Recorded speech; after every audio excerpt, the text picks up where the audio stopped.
What's up, guys? Welcome back to the automotive channel, and today it's gonna be a rather neat video, because today it's gonna be something new other than working on the truck or mini bike.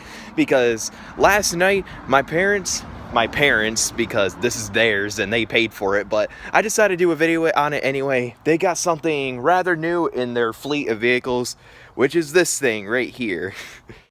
So yeah, this is I think it's a 1989 Kawasaki Mule. So this thing is a UTV, or a utility vehicle.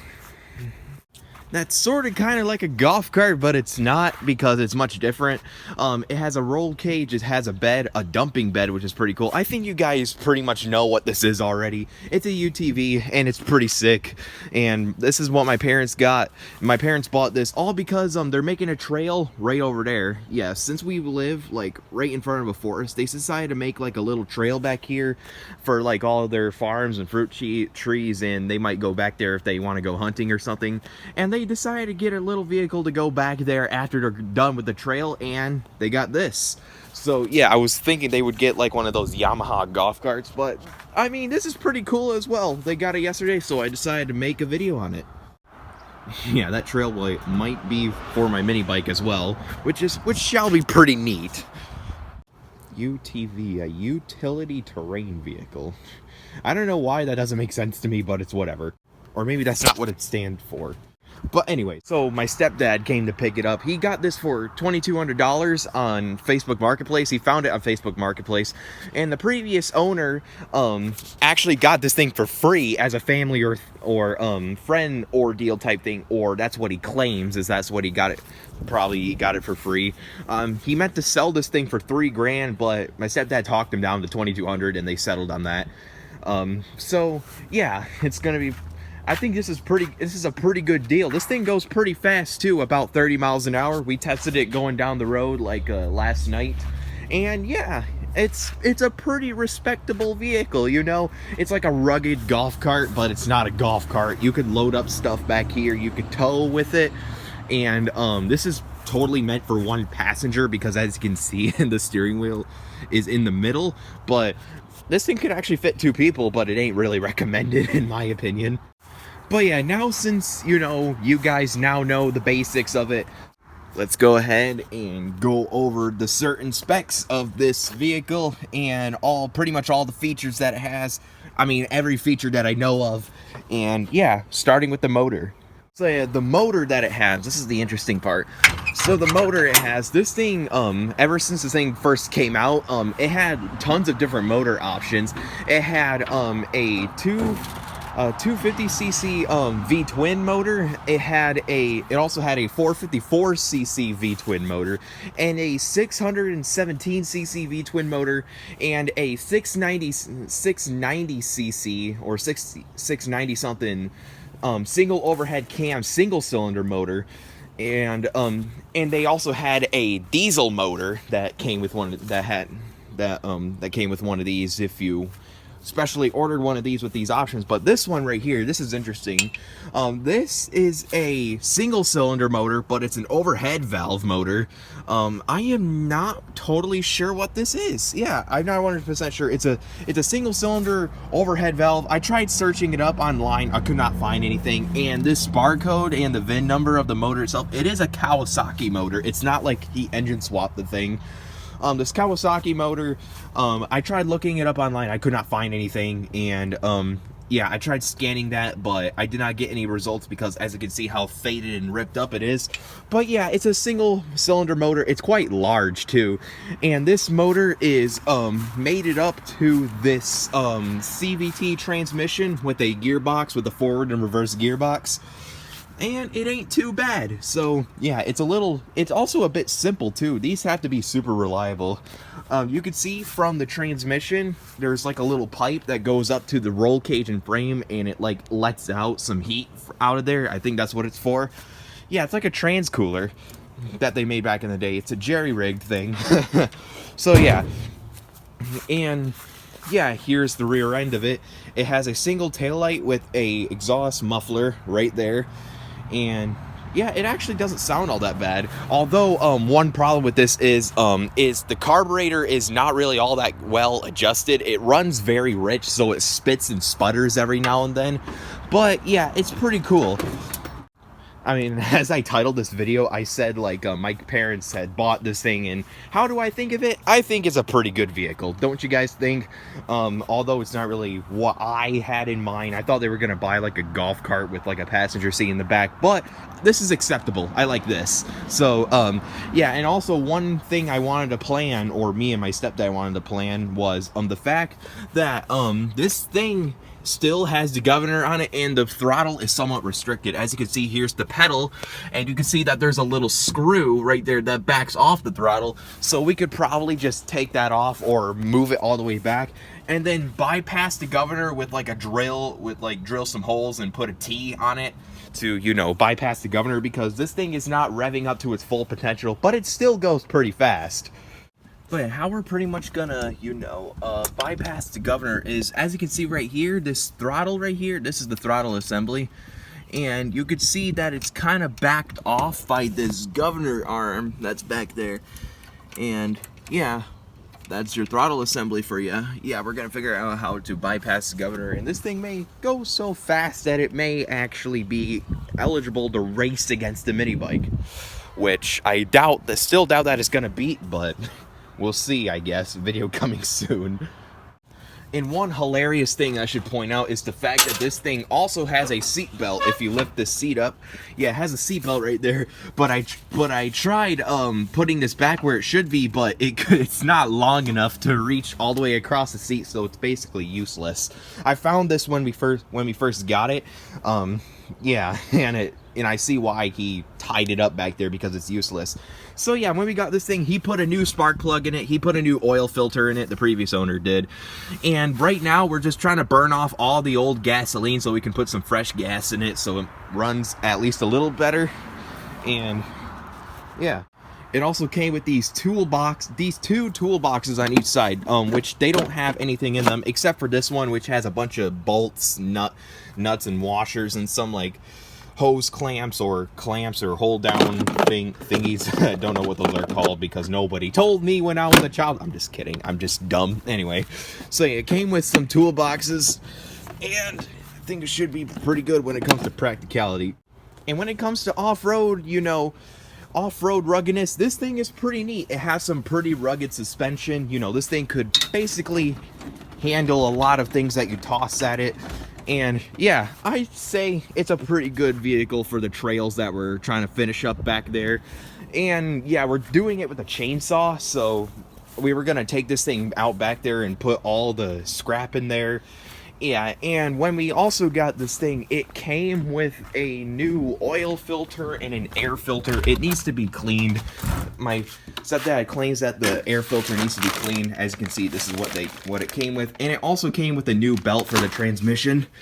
And since it runs rich and it spits and sputters, the carburetor needs some adjustments. But those are some pretty easy fixes. Just, you know, looking at how simple this thing is. Like, dang, it's very simple. And as you can see, another cool feature this has is obviously the dumping bed. It's not an auto dumping bed, it's manual. So what it is, you know, you could pull this back right here. There's a single latch down there that latches up like this. This thing's a little rusty, but hey, if it works, if it's still in one piece, then it's good. In my book. Or maybe we should eventually do a little bit of welding on it, so. But for now, this is a pretty good, you know, vehicle. Like I said, there's problems, like the carburetor needs adjustment. There's some obvious rust, and it definitely does need some work. It is a bit old, and also, if you look right here, the tires are pretty dry rotted, so yeah, no big deal though. It shouldn't be that expensive to fix, so yeah. This thing idles pretty well too. I'll start it up for you guys in a moment, but if I were to put the key in and put it to this position, I'll show you guys that the lights do work. So yeah, this is what the lights look like. They're like little dune buggy lights. This thing honestly looks like a dune buggy mixed with a Yerf Dog go-kart. But yeah, see, the rear running light works. You guys can see that? Yep, you can see it. So yeah, that's basically how it is. You could and you can see your little gear lever right here. And also, this thing, also back when they were first offering these were, you could either get these in 2-wheel drive or 4-wheel drive. I'm out of breath. But this model, this specific one right here, is a 2-wheel drive model, but it has a diff lock. So yeah, right here, this is the lock position, and this is the unlock position. Yep, and there's your diff lock for you. Right here is your choke. This right here is supposed to be your parking brake, but it doesn't work right now. And this is your gear lever, your gear selector. So yeah, let me get some stuff, and yeah, let's go ahead and take it for a test drive for you.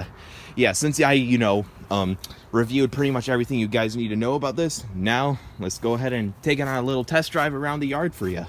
So yeah, here we are in the first person view. So how you start this up is you put the key in the ignition. Obviously, you got to make sure that it's in neutral, or else, you may screw something up.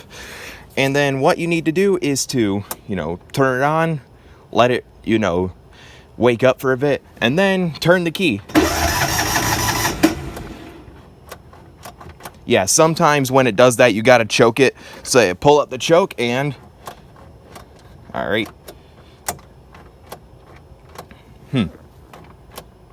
That's a bit odd. Sometimes it doesn't do anything at all when you turn the key.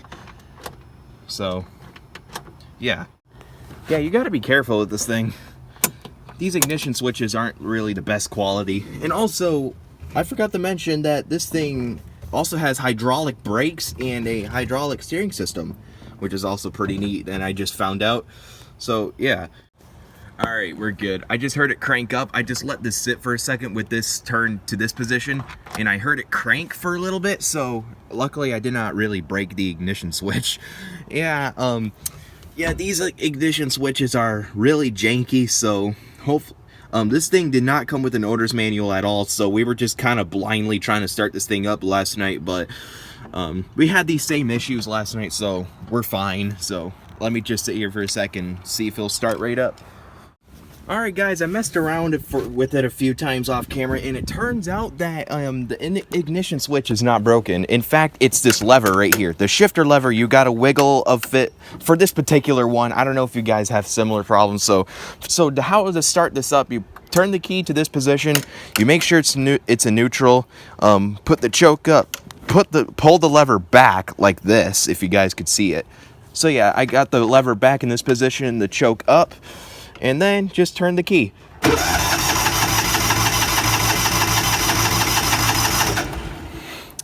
All right, choke up, and then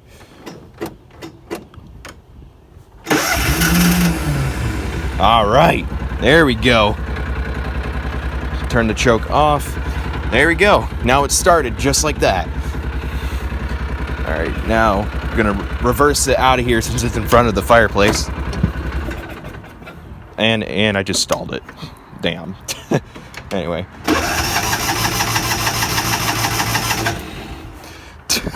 I just stalled it.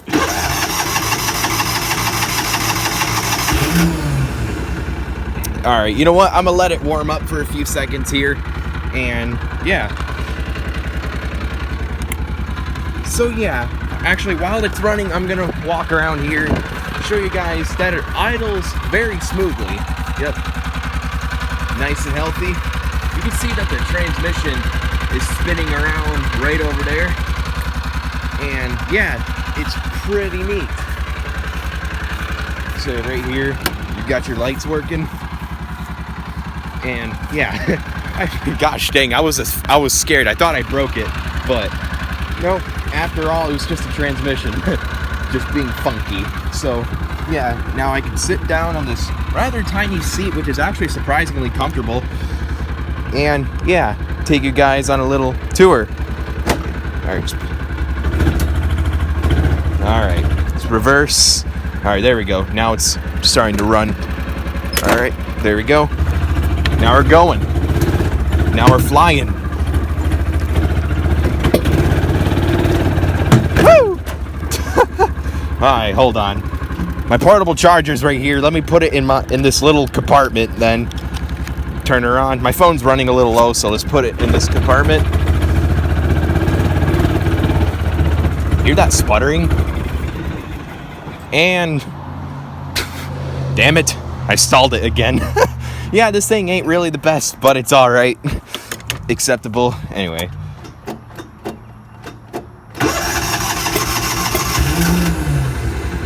Alright. No more messing around. Just put it into gear and we'll take it for one lap. Around here. Around the driveway we go. Is this thing running low on gas? Hold on, let me check. This thing might be just running low on gas or something. Because we did ride this thing around a lot yesterday. So, yeah. Check. Oh no, we got gas in there. Maybe it's once again another transmission issue. Yeah.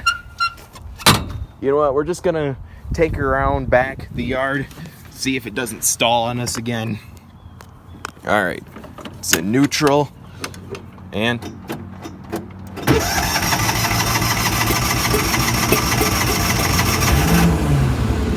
alright. No more funny business. Alright, now it's in forward gear.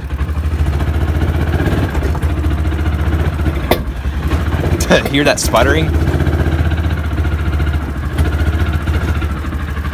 Yep.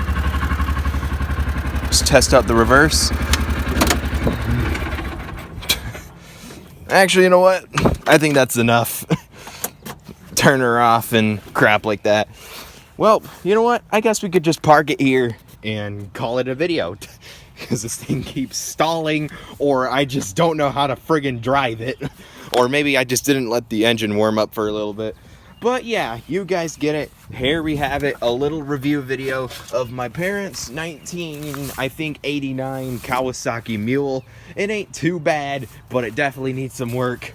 So yeah, I hope you guys have enjoyed this video. If it did, definitely smash a like button for more upcoming automotive content. I know my, uploading is a little lackluster. That's because, I've been very busy with lots of things. I'm actually graduating high school very soon. My last day is actually a couple weeks away. So hopefully I'll get tons of content uploaded from then. But for now, that's the video. See you guys next time. But wait, we got an update real quick. This is kind of an update, but I thought this is something worth mentioning. So yeah, last night I have found out that a couple weeks ago, the previous owner to my truck has sadly passed away from COVID, and he had a breathing problem, and it really, absolutely destroyed him. That friggin' virus. Hashtag screw COVID-19, because it's kind of, you know what? Actually, I shouldn't be saying that on YouTube, but anyway, yeah, rest in peace to that guy. I'm now, technically driving a dead man's truck, so I guess this is like the best way to pay respects to him, like by just commenting below if you're watching this video. Just pay your respects to him down below. He really did take good care of this truck, and I'm glad that he did sell it. Pretty much to me, he sold it to a dealership, and I got it, so, yep. That's all I have to say. Now that was the review video for y'all. So with all that said, I'll see you guys next time. Peace out.